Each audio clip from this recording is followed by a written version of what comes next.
What's going on, King of Kings family? Happy Monday. We are on Acts chapter 5 in our campaign to read through the book of Acts, one chapter a day in the month of January, skipping Sundays. And I felt like for today that I really had to address this super weird part of Acts chapter 5. Actually, it really begins Acts chapter 4, verse 36, and then rolls into chapter 5, and I'll talk about that in a minute. But we've got this kind of crazy story about two households who both sell property, and they give to the community of believers. One was by a guy named Barnabas, who shows up a bunch of times later in the book of Acts. The other is by a husband and wife named Ananias and Sapphira, who sell their property. Apparently, they acted as though they gave all the money from the sale to the church, but they really withheld some.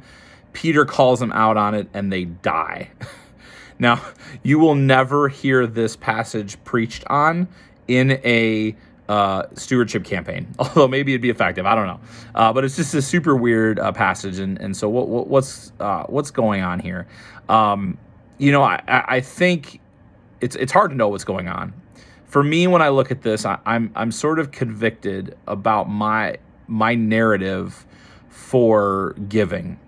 Do I act as though I am giving all I can, when in reality, I'm only giving what I want? And I think that happens. I know I will do it at times when I'm approached by someone or a church or a ministry for giving.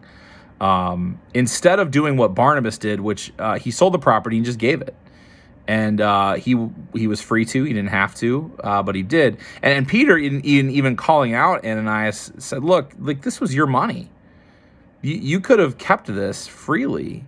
You didn't have to lie about it and pretend like you were doing all you could or all that there was to do. The narrative around the giving for Ananias and Sapphira was the problem.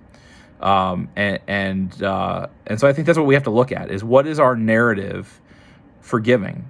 Are we doing all that we can, all that God leads us to, or are we doing what we want and then pretending like it's what God calls us to give?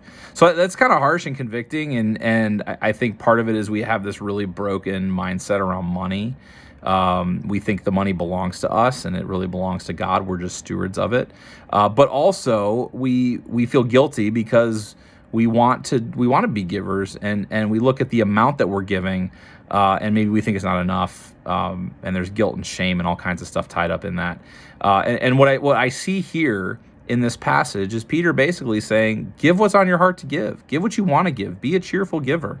Don't pretend. Don't have a broken narrative around it. That's really the best I can get out of this passage, because it's just weird that people just drop dead over not giving what they were pretending to give. So hopefully that never happens anymore around here. I think that's the thing, is that my hope today for you and for me is that we would have greater trust in the Lord to provide, and a greater sense of freedom to give according to what God is leading us, in ways that we can be cheerful givers about it. There is no condemnation for those who are in Christ, and so we're free to give according to God's leading. But the challenge there is that might be more than what we want to give, and so we have to deal with God in that.